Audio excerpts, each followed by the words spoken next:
clase media pobres o deprimidas, y entonces se puede permitir ese nicho de mercado. O sea, ojo con la certificación porque nos lleva a mercados verdes, nuevamente excluyentes, insustentables, alimentos kilométricos, semilla certificada que no tiene por qué ser autóctona, en fin, ya conocen ustedes esta película. Pero habrá que jugar también a ese juego de abrir oportunidades. Y nada más, yo creo que lo más importante es sobre estos temas, esos retos, pues ver qué podemos hacer. El tema de la escala, de cómo crecer, el tema de aproximarnos a otro tipo de producción, menos alternativa y que está dentro de un sindicalismo rural y cómo podemos vernos como aliados y aliadas, aunque ellos y ellas muchas veces están más por la PAC y la insustentabilidad que por construir sistemas agroalimentarios locales. Ver entre un cierre de oportunidades políticas qué es lo que hacemos, ver también a nivel interno los grupos de consumo qué tenemos que decir del acceso a tierra, de las redes logísticas, de los sellos, de la biodiversidad. Y bueno, seguir enredando como está ocurriendo con las redes en otros planos, el plano educativo, plano de autogestión cultural, plano de mercados sociales, en el que ya va habiendo muchos ejemplos, que yo creo que casi más lo que conviene estar ahí atentos y atentas a muchas iniciativas. Aquí aprovecho para saludar a los compas cordobeses de la Perola, que se entremezclan allí en mercados que van de la Casa Azul, que van al Muradú, y el pan, y la educación, y la cultura, y la política y tal. Y estamos un poco viendo espacios que nos ayudan muchísimo a enredar todo eso, ¿no? Entonces hay que seguir contribuyendo a que estos espacios surjan, ¿no? Bueno, yo he soltado retos, soltado pedradas. Como digo, hay dos bloques fundamentales, nuevos sujetos políticos y la transición inaplazable, que es un libro que se acaba hace 2 semanas, que como digo en internet tengo un capítulo ahí central que lo podéis bajar directamente, ahí están los libros. Y luego hay otra parte de la transición que hemos trabajado con la gente, la transición agroecológica, más específicamente del ISEC, viendo estos cierres de circuitos y viendo también entornos que aparentemente son lejanos, pero que no tenemos los mismos problemas. Y son países como Cuba, México y España. Se parecen mucho en muchas cosas. En el tema de los mercados agroalimentarios, resulta que la componente esa industrializadora y pro-transgénica, por ejemplo, son debates que se repiten y da lo mismo que sean gobiernos socialistas, que sean gobiernos capitalistas. Hombre, hay una diferencia. Aquí el señor Aznar, el señor Zapatero y el señor Rajoy son firmes aliados de Estados Unidos a la hora de introducir los transgénicos y son la puerta de entrada que quieren definitivamente romper para poder acceder al mercado europeo. Es decir, que Europa admita transgénicos. Yo he lanzado muchas cosas y ahora pues me callo. No son mis cosas, son trabajos colectivos, son nuestras cosas porque son las que tenemos que problematizar. Yo estoy con la red de producción esta de cereza, le digo, ¿y esto cómo se hace? Sí, ahora yo estoy de voluntario, pero esto no puede ser de voluntario, se paga un dinero, ¿quién es? ¿Cómo? En fin, ahí también había compañeros y compañeras con experiencias. O sea, tanto de que queráis manifestar algo, una duda o ofrecer experiencias, pues es vuestro turno.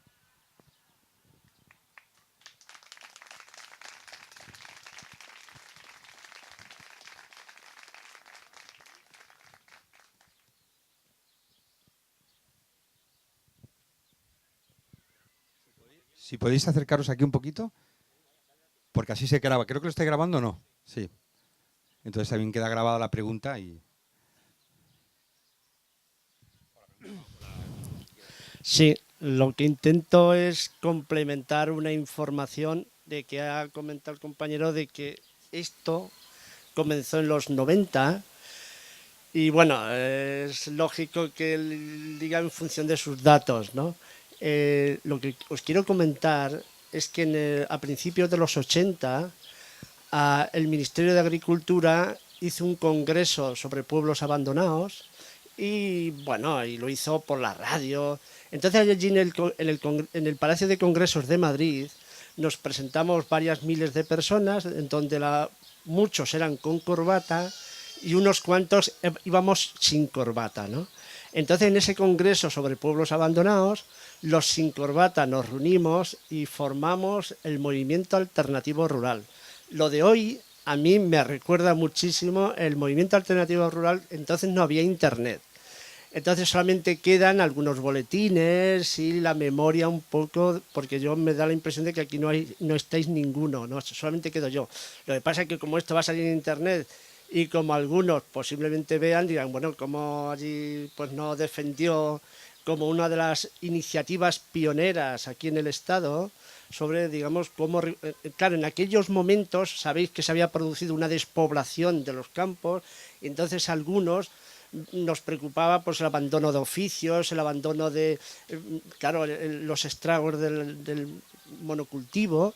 Y bueno, entonces yo como un homenaje, digamos, a aquello, porque lo de hoy, os puedo decir, los encuentros que tuvimos en el movimiento alternativo rural, porque eran una vez cada vez en un pueblo abandonado, pero recuperándose, ¿no? Entonces, pues bueno, pues posiblemente a lo mejor ahora echando mano pues se puedan reconstruir, digamos, no sé, por ejemplo, cuestiones concretas a nivel de la región. Por ejemplo, los que están llevando las maderas nobles de la Sierra del Segura, pues pues uno de ellos es de los que llevan ese proyecto, ¿no? Y luego otro detalle, ¿no?, que quiero, digamos, comentar, ¿no? El tema de la certificación. Yo estuve, digamos, en las reuniones que hubo a nivel del Estado para, digamos, cuando se decidió a nivel de los agricultores ecológicos, ¿no?, de, digamos, establecer la certificación, porque veíamos entonces que entonces estaba el Instituto Nacional de Denominaciones de Origen, el INDO, ¿no? Entonces nos pareció de que como estaba ese departamento, que, digamos, pensábamos que se le iba a dar amplitud, desarrollo a la producción y el consumo ecológico, digamos, poniendo dentro del INDO una sección de agricultura ecológica. Lo batallamos y se consiguió. Lo que pasa es que entonces nosotros queríamos una certificación pública. El problema después, claro, ahora mismo los resultados es que en algunas regiones, como por ejemplo aquí en Castilla-La Mancha, digamos, los gobernantes o aquí el movimiento ecologista no hemos tenido fuerza para que continuara la certificación pública. Y evidentemente con las certificaciones privadas a quien está beneficiando es a cuando se tiene una cierta cantidad de tierra. Cuando se tiene poca tierra, evidentemente están perjudicados. Nos han ido comiendo el terreno, los intereses privados nos han ido comiendo el terreno. Pero digamos que yo preso un poco dar datos de un poco de la historia. Un poco has dicho, bueno, ¿para qué vale las certificaciones estas que hay, no? Vamos a ver, los que penséis, los que tengáis una cierta cantidad de tierra y penséis un poco, porque veis que no se lo va a consumir en la comarca la producción, ahora lo que hay es un aparataje de análisis que va a detectar, que detecta si se echan insecticidas y herbicidas y todo eso. Es decir, que aunque, digamos, parezca que a nuestra simple vista eso no se nota, tenerlo presente, que digamos que ya hay aparataje tanto en la península y sobre todo los alemanes, ¿no? Si vais a exportar a Alemania, Austria, toda la cuestión, tened en cuenta que hay aparataje que lo van a detectar. Entonces, no penséis, no sé, eso de ir de pillos, o bueno, yo ahora mismo pues tengo este problema, pues bueno, pues voy a meter aquí un lindano o tal, bueno, si no, no se va a notar, ¿no? Se detecta. Entonces, lo bueno de la certificación está tanto públicas, en algunas regiones sabéis que todavía sigue las certificadoras públicas, ¿no? Y hay una coordinadora de certificadoras públicas, ¿no? Aquí en La Mancha, pues bueno, por la dispersión que tenemos, pues no hemos sido hasta ahora capaces, o no fuimos capaces de, nos la quitaron, digamos. Entonces, pero bueno, digamos, evidentemente, bueno, pues es un tema a pelear, ¿no?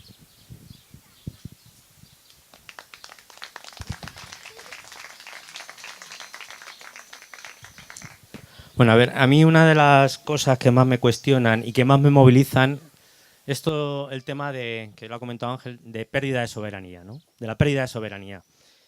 Claro, vivimos en un país que viene de un contexto de dictadura, ¿no? Pues en la época de la transición la gente estaba ya más que harta, ¿no? Y de pronto nos dan una constitución flamante, ¿verdad?, pintada ahí con tintas muy democráticas, unos barnices muy democráticas, y mucha gente pues pensó que ya estaba todo conseguido, ¿no? Que ya estábamos en el sistema que queríamos estar. Y nos ha llevado mucho tiempo, ¿no?, hasta que estos barnices se han ido desgastando, ¿no?, darnos cuenta, algunas y algunos, de que esto de democracia tiene poco. cada vez tenemos menos control sobre la capacidad de decidir, no solo a nivel global, por supuesto, sino sobre todo a nivel de las pequeñas decisiones diarias y cotidianas que tenemos que dar las personas para vivir. Cuando, me acuerdo, ¿no?, empezamos a crear las redes contra la deuda, ¿verdad? Pues muy poca gente se planteaba, ¿no?, cómo las deudas, ¿no?, estamos hablando de las deudas de los estados, que antes sobre todo oprimían a las poblaciones de la periferia, del sur y demás.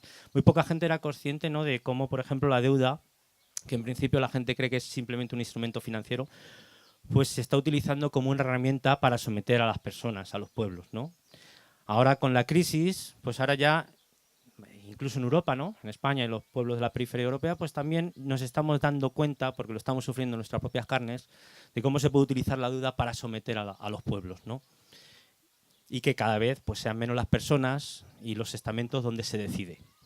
Y todo esto bajo el paraguas de la democracia, que es lo más grave. En el terreno de la alimentación, que es el que nos reúne aquí, pues ha pasado más de lo mismo, ¿no? Han sabido vendernos muy bien esa falta libertad, ¿no? Es decir, no, pues si nosotros podemos decidir lo que queremos, ¿no? Llegamos ahí al Carrefour, tenemos toda una bandeja entera y podemos elegir la marca que más nos gusta, ¿no? Esa falsa sensación de libertad, ¿no? O incluso se dan paradojas, ¿no? Yo muchas veces lo pienso, ¿no? Cómo ahora, en este contexto de democracia, los pequeños productores pues no pueden decidir o no tienen la capacidad de decisión que podían tener nuestros abuelos en una dictadura para decidir, por ejemplo, qué voy a sembrar en mi tierra, ¿no? O cómo quiero organizarme para hacer la explotación agraria, ¿no? Entonces, claro, esto es paradójico, ¿no? Porque ya digo que todo esto está pasando en un contexto de democracia, o lo que dicen que es de democracia. Por tanto, para mí lo más importante de esto es que seamos capaces de recuperar esos espacios de soberanía usurpada. Y en el ámbito alimentario, pues claro, la palabra ya lo dice, ¿no? Estamos aquí trabajando por la soberanía alimentaria, que me parece, yo creo que es una de las cosas más interesantes. Pero esa soberanía tenemos que recuperarla en muchos ámbitos. Ahora, yo creo que uno de los primeros ámbitos donde tenemos que trabajar es precisamente en el de la alimentación, ¿no? Había gente que decía que somos lo que comemos, ¿no? Y por tanto, si no somos capaces de ser soberanos en este terreno, pues seguramente no vamos a poder ser soberanos en otros, ¿vale? Por eso digo que es muy importante relacionar las luchas, es muy importante ser conscientes de que estamos perdiendo soberanía en todos los ámbitos, pero este es uno de los principales por donde tenemos que empezar, ¿eh?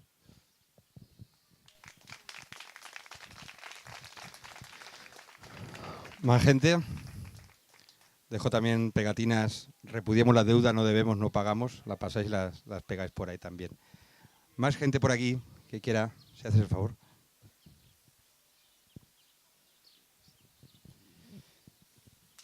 Yo te quería hacer una pregunta a partir de lo que has expuesto, si me puedes responder tú y además a otra persona que quiera, ¿no? Y es, ¿qué posibilidades hay, o ves tú, de articular este modelo de experiencias de producción y consumo, ¿no?, que son una respuesta al actual sistema de producción agraria y de consumo vigente? ¿Qué posibilidades ves de integrarlo en estructuras mayores de modelos económicos o de gestión económica, como puede ser la banca ética o la economía del bien común, por ejemplo? ¿Cómo se puede un marco global o más global y estos modelos de microproducción y microeconomía, cómo se pueden integrar y reforzar mutuamente? Y si existen experiencias ya en marcha, ¿no?, que puedan un poco orientarnos, ¿no? Y la otra cuestión es, también en esta línea, si existen experiencias, porque hemos hablado siempre de la relación directa entre producción y consumidores, ¿no?, y las cooperativas de consumidores. Pero yo creo que hay aquí un eslabón que creo que no es desdeñable, que sería el pequeño comercio, ¿no?, que está a merced de las grandes cadenas y sistemas de distribución, y que también está empezando a ser un sector muy precarizado, totalmente sujeto a las arbitrariedades y a los intereses de los grandes grupos de producción y consumo, y que hay también una posibilidad interesante, yo creo, de integrarlo en esta manera nueva de entender la producción y el consumo, ¿no?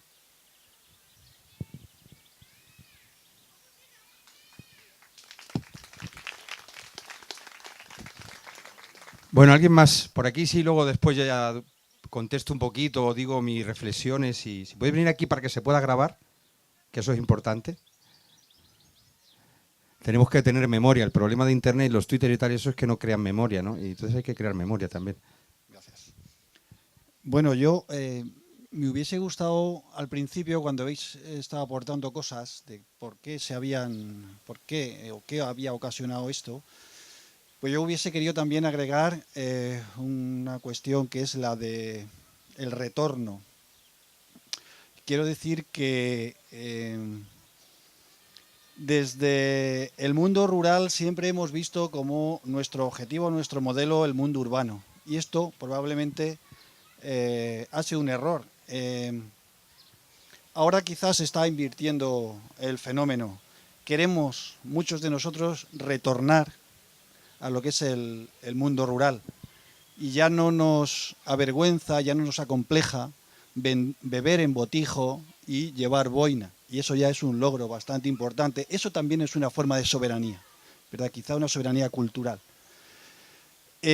Cuando hablabas de los nuevos modelos de cooperativismo, estaba acordándome perfectamente de en mi pueblo, Villamalea, un pueblo que se ha caracterizado siempre desde los años 60 por los movimientos cooperativos. Ahora mismo están en un punto que son cooperativas que no cooperan, cooperativas en las que no se participa, cooperativas en las que hay unos mandatarios y gente que obedece, cooperativas que solamente les interesa comercializar su producto, introducirse en el mercado. Entonces, yo quizá también, esto lo planteo como una duda, si nos podría valer, se me ocurre, el modelo que no sé si deberíamos recuperar, si sería acertado, si no sería acertado, el modelo de las colectivizaciones del año 36, que durante un año aproximadamente funcionaron tremendamente bien en cuanto a producción de alimentos, en cuanto a sanidad, en cuanto a educación, y no sé si ese modelo se podría intentar desarrollar ahora. Y otra cuestión que se me ocurre es que quizá no sé si estamos echando los bueyes por delante del carro. Yo pienso que igual lo que deberíamos de plantearnos es primero alimentarnos nosotros y no querer pensar ya en la comercialización cuando todavía no estamos quizá preparados ni para autoalimentarnos. Entonces es otra duda que tengo. No sé si en un momento dado deberíamos esperar a que la demanda nos llegase a nosotros y que pues, toda aquella persona que quisiese acceder a alimentos sanos, pues tuviese que buscarnos ellos a nosotros y no nosotros a ellos. Son varias dudas que tengo y no sé si alguien me las puede aclarar. Gracias. Sí. Pues venga, 1 y 2, vais pasando por aquí. ¿Alguna chica que diga algo, por favor? Si quieres tú responde primero a las preguntas que te han hecho. Bueno, voy a tratar de ser muy breve, pero en principio yo quería decir una cosa. A todos los que estamos aquí, ¿qué nos ha traído y qué nos ha centrado hoy en encontrarnos en este encuentro, valga la redundancia, ¿no?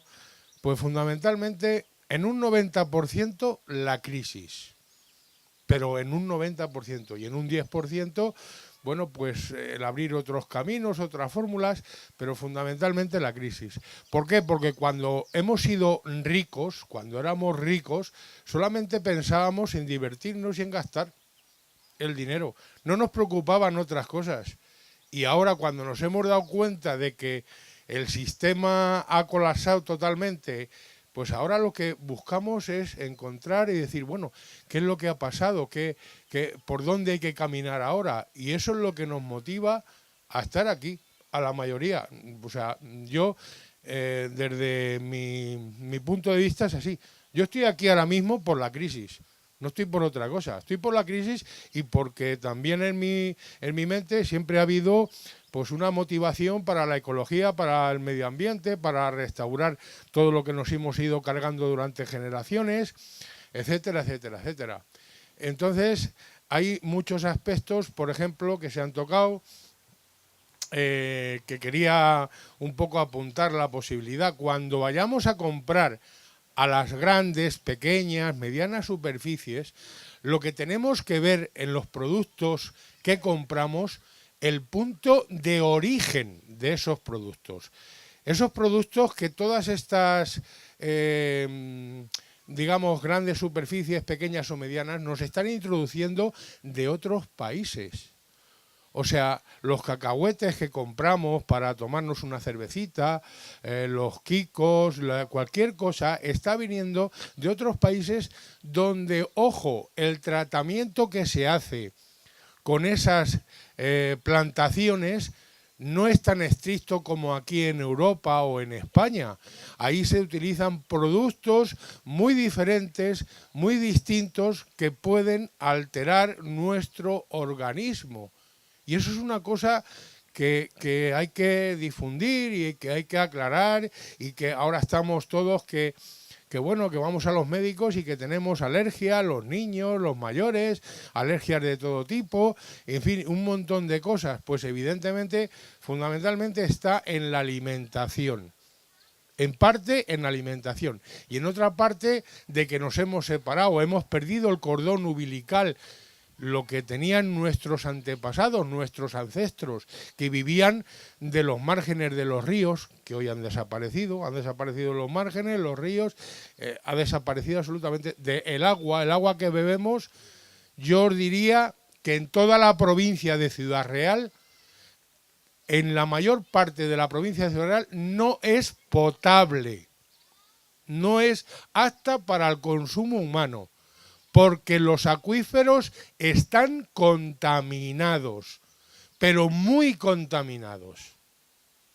¿De acuerdo? O sea, el agua que bebemos, el agua del grifo, es veneno. Permitidme que lo diga así, con estas palabras tan fuertes, pero es para que sepamos y tomemos conciencia absolutamente de todos los detalles que en este momento nos rodean y que nuestros antepasados, hoy por ejemplo, un niño por ejemplo como el que veo aquí, que lo saquen sus padres y que esté en un entorno jugando donde hay un montón de plantas, donde hay gramíneas de todo tipo y todo, bueno, pues eso le está facilitando a su organismo fabricar unas defensas. O sea, es mejor que ese niño esté hoy aquí entre nosotros y entre árboles y una plantación, que si estuviera en su casa aprendiendo a jugar con una videoconsola, metido pues en una burbuja de cemento prácticamente, como son nuestras casas. Pues eso los padres tampoco se dan cuenta y tampoco lo saben, muchos padres, de que es un beneficio, de que los niños salgan al campo, de que se relacionen, de que se revuelquen igual que los perros. Y permitidme la comparación, pero es así. Lo que antes, prácticamente os voy a decir un detalle sin que nadie se llegue a molestar, ¿no? Pero hay un estudio científico que dice lo siguiente, que hay una etnia concretamente, la etnia gitana, que los niños de etnia gitana tienen menos enfermedades, son menos propensos a tener un montón de enfermedades comunes que prácticamente tenemos la sociedad más avanzada, más limpia, más pulcra, más maravillosa y tal. Y eso es un estudio científico y es real. Y es absolutamente real. Y es lo que está ocurriendo y es lo que ha pasado. Y ahora nos hemos dado cuenta de que hay que poner el alto en muchas cosas y volver a lo de antes, a lo que hemos perdido, a buscar otra vez el cordón umbilical con la tierra, con lo que nos rodea y con los árboles. Y sobre todo lo del tema del agua, que es fundamental, que habrá mucha gente que a lo mejor se le llame mucho la atención estas palabras. Pues el agua está muy contaminada en los acuíferos de toda la provincia de Ciudad Real. Y es más, nos quieren poner aproximadamente unos 70, 80 kilómetros de aquí, más o menos, ¿no? Un almacén nuclear en Villar de Cañas. Nos quieren instalar un almacén nuclear. Por lo tanto, la contaminación nuclear para las próximas generaciones va a ser terrible, porque se va a contaminar las aguas de los ríos, justamente al lado del Záncara, el Záncara que nutre pues a todo lo que es La Mancha, es la columna vertebral del acuífero 23 y de La Mancha, y que va a llegar, lógicamente, esa contaminación pues a pasar incluso Ciudad Real, Puerto Llano, Badajoz, y etcétera, etcétera. Y poco a poco va a llegar. Y nos quieren instalar una cosa absolutamente que nos va a demoler a las próximas generaciones. Que lo sepáis también, que también hay un espíritu de lucha que había que conseguir para que la señora Cospedal pusiera la ATC en su jardín, ¿no? No voy a decir mi lema, porque mi lema es lógicamente otro, mucho, No, pues yo he dicho siempre, además en las reuniones y en las participaciones, sí, muy breve, que el almacén nuclear que se lo ponga en el coño la Cospedal. Bueno, muy breves porque hay comida, porque hay un espectáculo precioso y maravilloso, y vamos a terminar esa ronda de palabras que había gente por ahí, pero os pido brevedad. Luego hay una asamblea también de Alianza por la Soberanía Alimentaria donde hay unos temas que se van a tocar y que seguramente sea el desarrollo más lógico de estos temas. Brevedad. Yo entré aquí en esto de las redes por la soberanía alimentaria y en esto de los grupos no por la crisis. Yo creo que estamos antes de la crisis. Niego la mayor, con perdón.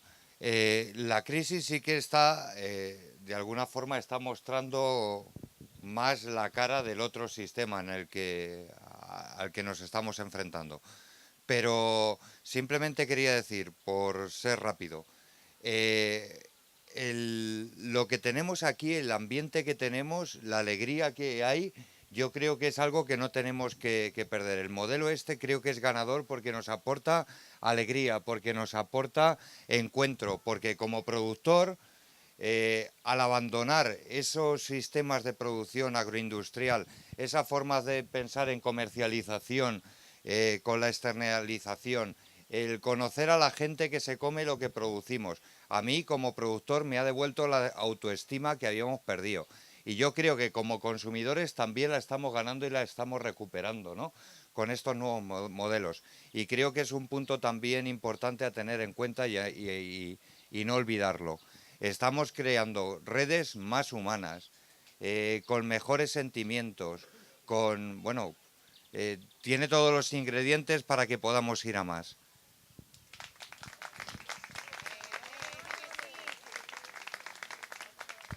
Hola. No, en verdad lo que quiero es como hacer una pregunta por puro desconocimiento en profundidad del contexto español. O sea, yo vengo de Uruguay, que es un país agroexportador tradicional. En superficie es la tercera parte de España y somos solo 3 millones de habitantes. Y sin embargo hay un problema que es el acceso a la tierra. Y la lucha por la soberanía alimentaria, por lo menos dentro de mi contexto, está muy atada a la lucha por el acceso a la tierra. Entonces, un poco lo que quería preguntar era cómo era ese tema aquí. En mi país lo que está pasando, la tendencia actual es a la extranjerización de la tierra. Muchos europeos que están comprando tierras nacionales. Por tanto, el precio de la hectárea está aumentando y los nacionales, los pequeños productores no pueden acceder a la tierra porque se les está haciendo imposible. Hay una gran tendencia al monocultivo, un litoral con una fertilidad enorme, se está llenando de soja y de otros monocultivos, la biodiversidad se está acabando. O sea, es como un panorama bastante tétrico, pero por otro lado sí hay pequeños productores que están luchando por esto de la soberanía alimentaria y que la tendencia es a la colectivización, al asociativismo, o sea, a cooperativas, generalmente asociados a la horticultura y a otros pequeños a rubros de explotación en escasa superficie, ¿no? Ganadería ni nada por el estilo, que la tendencia es ser latifundio allá. Entonces, un poco mi pregunta era, en este contexto español, y que por lo que algún compañero ha comentado, hay una tendencia a la reconversión, al volver al campo, al volver a la tierra, a las raíces. ¿Cómo es esto del acceso a la tierra? Porque si bien la frase esta conocida de la tierra para que la trabaja, muchas veces no se da. Entonces, quería un poco, si alguien me podía contestar, fuese Ángel o fuese quien fuese, cómo era el contexto aquí en España, en crisis o no en crisis, digo, cómo es, ¿no? Gracias.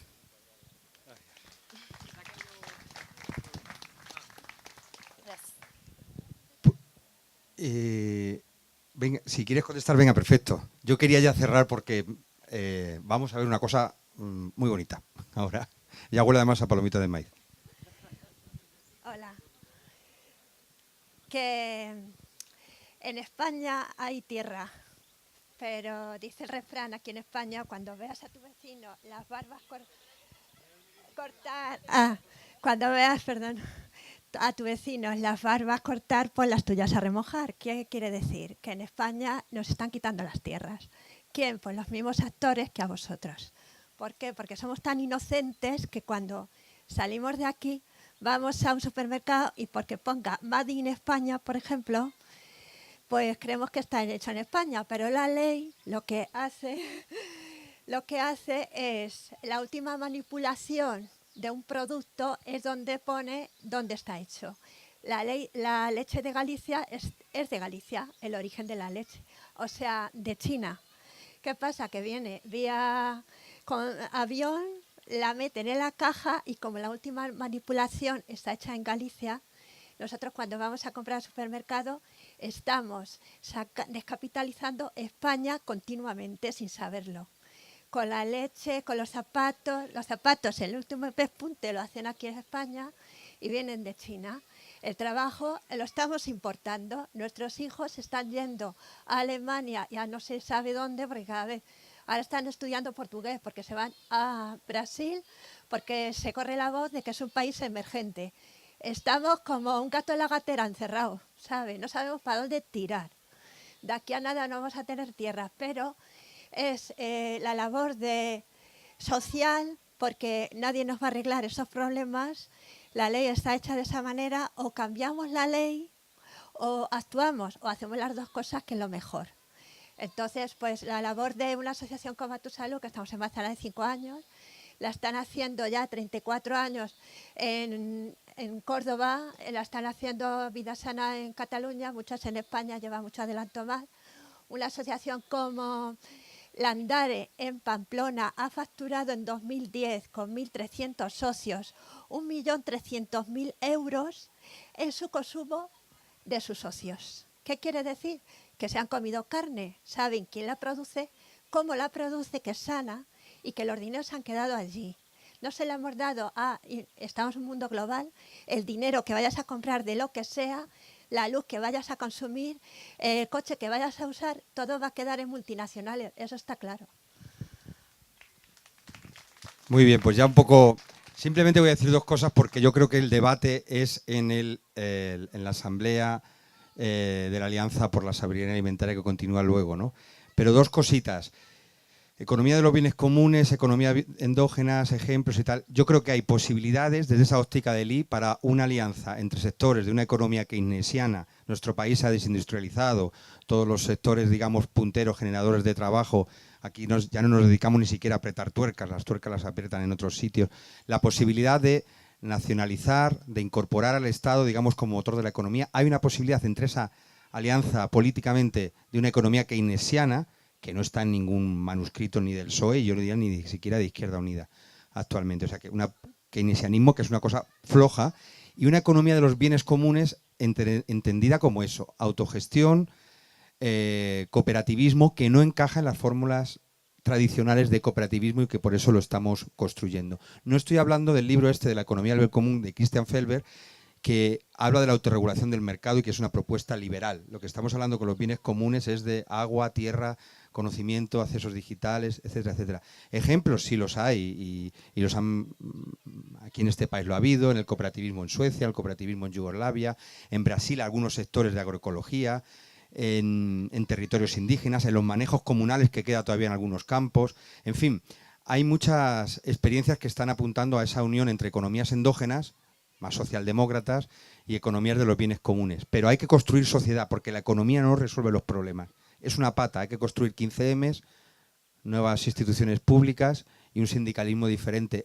La economía de los bienes, la economía es una pata dentro de lo social. Entonces hay que construir también, reconstruir lo social. Y lo segundo, muy brevemente, cuando hablo de comercialización, no es que vayamos a suplantar los sistemas agroalimentarios, es que actualmente la comercialización es necesaria porque hay un déficit en nuestra cesta, que no llegan, de fruta fresca, de ganado que sea ganadería ecológica que no venga de pienso con soja, aunque sea ecológico. Hay un déficit de pescado. Hay un déficit, y aquí los compas hay de pan, que de levadura, de químicas ausentes de las levaduras y de todas esas cosas. Hay déficit de pasta fresca. Hay unos déficits enormes en nuestra dieta que podrían hacer que esa realidad de las cuencas de soberanía alimentaria fueran una realidad. Entonces hay que estudiar cómo entre terrenos limítrofes, pues Castilla está cerca de Castilla-La Mancha, de Madrid, pero también de Extremadura, pero también de Andalucía, cómo se construyen esas articulaciones, ¿no? Entonces, a ese sentido era lo que yo decía de comercialización, para estudiar la implantación de canales cortos de comercialización. Siempre estoy pensando en el tema de canales cortos, ¿no? Y bueno, vamos ahora dar un paso, cuando den paso. Yo ¿quieres hablar tú, Laura? Simplemente, bueno, quería dedicaros, cuando hablamos de esto de quiénes somos, de dónde venimos, no es la canción de Siniestro Total, es decir, pero casi, porque en realidad lo que estamos construyendo es una armonía con diferentes notas, ¿no? Y yo creo que lo que estamos hablando en última instancia no es de economía, sino que estamos hablando de poesía. Entonces, de un libro que saqué en el 2008, yo me preguntaba, digo, ¿y esto qué estamos haciendo aquí, para qué es, y cómo es, y quiénes somos, ¿no? Y lo llamé el Club de los Utopistas. ¿Quiénes somos? Pues somos los indigentes del poder e indigestos para los poderosos. Somos aquellas y aquellos que tienen el corazón atado a la garganta. Somos quienes hacemos habitables las comisarías. Somos los no llamados nunca jamás a la cena de la OMC. Somos los que tiramos un verso y enseñaremos 1000 manos. Somos los que desayunamos café con sueños. Que es posible que tengamos correo electrónico, pero seguimos escribiendo cartas de amor. Somos los que tenemos menos, pero no queremos para nosotros más. Somos los que abrimos brazos, pero no para cerrarlos sobre cuellos. Somos los que escribimos día con luna y presente con libertad. Somos los que, desgraciadamente, para dar ruedas de prensa debemos pasar primero por el hospital. Somos los enfermos del neoliberalismo y los que queremos recetar otros mundos. Somos los que podríamos esperar, pero ya no aguantamos. Somos los que pagamos las facturas y recibimos las fracturas. Somos los que inhalamos poesía y detestamos el CO2. Somos los que asumimos errores, pero no insistimos en ellos. Somos los que rechazamos las balas. Somos los que derribamos gigantes y construimos molinos y también grupos de consumo. Somos los que desobedecemos a las porras y no nos escudamos en los hechos. Somos los que creamos redes políticas, pero no nos enredamos en el politiqueo. Somos los balsámicos balseros de la sensata locura, los utopistas, nosotras y nosotros. A mí me gusta este club.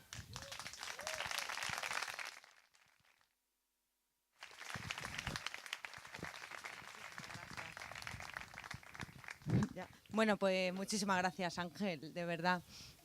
Ha sido un placer. Que, a ver, otra cosillas así, para la gente de los grupos de consumo, también cómo va a ir el tema de las comidas. Para los talleres, sería importante que ahora hablemos, la gente que va a hacer talleres, que pues se ponga en contacto conmigo y vamos viendo la ubicación y vamos viendo dónde se va a poner cada taller.